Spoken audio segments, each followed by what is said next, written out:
Good afternoon, everybody. Thank you for coming. I want to introduce Brian McManus of CyberSource. Tell you a little bit about Brian. Brian is currently Director of Product Management for CyberSource. And Authorized.net. What? And Authorized.net. And Authorized.net and Visa. He was also head of developer experience, and he's also an architect and an engineer. And he's going to be speaking to you today about trend watch consumer behavior shifts in payments. So, welcome, Brian. Thank you, Craig. Everybody can hear me, I'm assuming. Okay. I know there's some people coming in, but I'll keep going. Yeah, so shift in payments, notable trends. Oftentimes talks I give are pretty detailed and in-depth around payments and payments integrations. But during those, I often spend a lot of time actually talking about payments, kind of 101 payments fundamentals, which I love doing as well. And developers get a lot out of that. But for this talk, really, I wanted to take it up another level again and just talk about some really high-level trends, and really, what Magento merchants, Magento customers, Magento developers could do to take advantage of seeing those trends, maybe a little bit ahead of the curve. As Craig said, I'm an ex-engineer, still always an engineer, probably a developer on both the CyberSource and Authorized.net platforms. Moved into product management, again on both platforms, and responsible really for everything platform, so APIs and developer experience, SDKs, the whole works there. I'm not going to really leave that slide up too long, give anything away, but some of the trends that we're seeing, obviously we track a tremendous amount of data, and CyberSource and Authorized.net are both owned by Visa, so a very big pipe of data. And what we're seeing really with fraud management is that we're doing a pretty good job. The payment service providers, the fraud management tools have really evolved quite a bit. So fraud, has been pretty steady online. There's obviously talk about a move online from card-present fraud with the introduction of EMV. We haven't seen that yet, but what we do know is that the rules-based systems that we're using, that we're providing, are pretty effective. The data sets that they're working on are huge and growing. Everybody knows about the rise of big data, and the models are more and more sophisticated every day in terms of the learning behavior there. So still two of the most adopted and most effective RCVN and AVS for fraud prevention. But really, the key is to have a good rules-based system in there. There's no product pitches here, but I will say, there's options both in the small business and the enterprise there. Something like Authorized.net, just using an example, our FDS product, I used to always tell people at this conference that it was the best $10 a month you'll spend. It's not even $10 anymore, it's free. So there's no reason to not be using that. And the great thing about that is it pipes into the bigger enterprise system of CyberSource. And they have a product called Decision Manager, which is really, really sophisticated. I would encourage you as well to check out the CyberSource Fraud Report. If you just Google CyberSource Fraud Report, the link's there. It's an awesome read. It's not heavy going by any means. A lot of infographics and really, really good information. It's a fantastic report. And it's widely cited every time it comes out every year.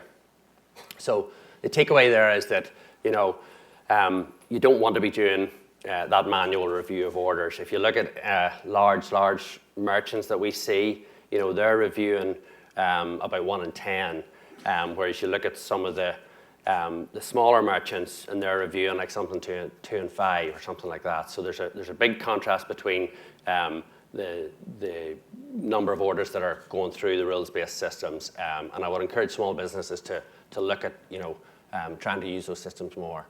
DM Replay, I won't go into that, but it's an awesome tool for larger merchants in terms of running those models. growth of cross-border. This is, it's a huge, if you've got a long-term strategy, cross-border's, phenomenally important. My aunt in Northern Ireland has a little shoe store, and I just found out last year that her son was selling shoes, like marquee British shoes, like Barker and Clark's, to China. And China's not up here, but 1/3 of active online shoppers in China are doing cross-border or purchasing from outside the border. So, that's a huge market. And you can see the numbers here. Chain reaction cycles. Has anybody heard of chain reaction cycles? Yes, a few nods. Bit more than my auntie's shoe store. But they started out as literally, we talk in small business about a mom and pop store. They literally started out as a husband and wife bike shop, like just outside Belfast in Northern Ireland. And in 2013, they were the world's largest online bike shop. So, that's the power of cross-border. The one thing I think that, takeaway for you guys is that, e-commerce is inherently global. Magento, if it's your first time at Imagine or you've been here a few times, you know how global of a conference it really is. Developers from all over the world. So, what we're seeing is that, the startups that are here around, some of the disruptors and the incumbents, they're solving a lot of those complex shipping problems, and you just need to make sure that your payment system is able to handle those as well. And we're talking about things like, being able to handle issuing local currency from a foreign issued bank, or foreign issued currency from a foreign issued card, the shipping ones as well. Fraud rules need to be able to handle, so they know, that's not a fraudulent transaction coming in from somewhere. It's a valid one. MSPs, merchant service providers there. I will take questions at the end, by the way, but if you want to jump in, do, but the time's pretty short, so I do want to get through these. OmniCommerce. There's a huge expectation. REI, large retailer in Seattle, even the small independents, Evo.com in Seattle, it's all about OmniCommerce for them. Even, when the small one, I say Evo.com, they're using all their online data to decide exactly what street they're going to put a bricks and mortar store on. And then when they do that, the experience between the two is fantastic. And OmniCommerce is a bit of a buzzword. I like to say customer. Mark Lavelle talked about customer experience this morning, and you hear that a lot at this conference, customer experience. So you want to really make sure that, in your payment systems, that customer is the central piece of that, so that you can really take advantage of that. A couple of examples here at the show even. We've got, Magento in a way is helping to centralize that. And then, at the channels, if you think of some partners of ours, you've got eBizmarts that are there, and they're surfacing the Magento catalog in a point of sale, with EMV support and things like that. And then you've got another partner of ours, Unbound Commerce, here. They're surfacing the merchant inventory in an in-app mobile application. So, if you take care of customer, and you always know the customer that was doing those transactions, you need to take advantage of that tokenization for PCI compliance as well. You'll be able to make sure that you're treating that customer the same, and that customer, whether they've walked into a store or they're online. How am I doing for time? Not too bad. So digital payments, digital commerce is a big one. Show of hands, who's used Apple Pay here? Who's used Apple Pay in an app as opposed to at a store? A few less people, okay. Visa checkout? Not too many. Samsung Pay or the Google Pay, like the same equivalent on your phone, you guys have used that, okay. And Uber, who's used Uber? A lot more, okay.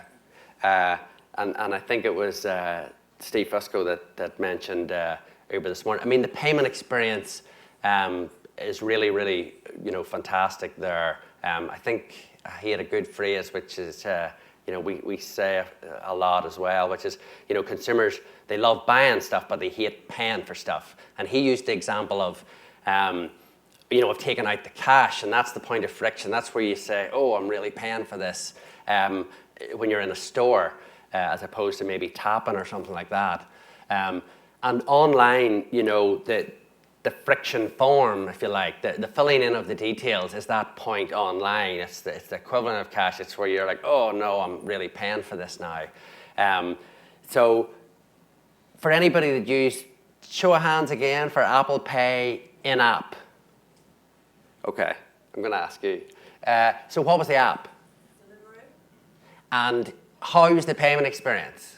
It was really good. It's so convenient, really quick. So convenient and really, really quick. I mean, you mix contextual commerce and digital payments. I mean, it's just a heady mix for like customer delight. And I'm a pretty cynical buyer, but I mean, during demos, something like on Pinterest, I was buying things in demos inadvertently because it was just like, it was so easy. I was expecting there to be more to do. And I was sort of saying, right, I'll stop this demo short here and I'll save me, I won't be buying anything. And the next thing, something was arriving at my house and my wife was going, why did you buy that block print or whatever, of something on Pinterest? So, digital commerce, it's been proven, to be a real lift at the checkout. And again, I'm not pitching for us or for partners, but if you want to see the Unbound Commerce app and you want to see an example of like Apple Pay and Visa checkout and just the standard checkout in-app, it is a really fantastic experience. Okay, so the wallets I think are going to be a real game changer there in terms of not having to put in your all your details again and again and again online. So Internet of Things.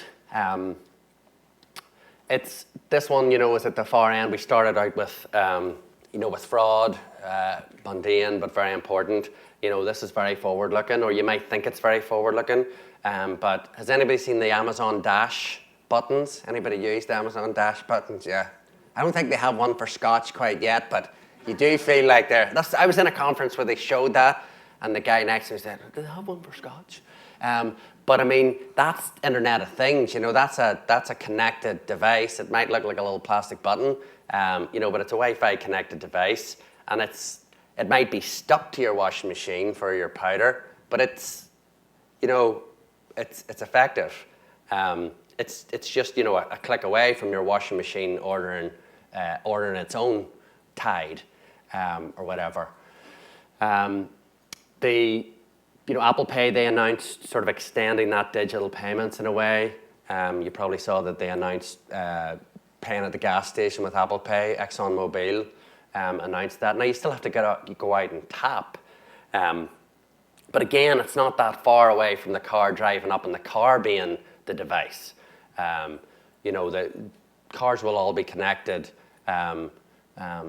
pretty soon. I don't know if you've seen, if anybody's been at a conference where they've seen the Visa connected car. It's pretty awesome. And they have this demo where you walk onto a lot and the car actually, you do everything from the signing of the contracts, everything like that, and you drive the car away. And they have a bunch of other, demos there. But, the idea that the car is going to be connected, that's not that far out there.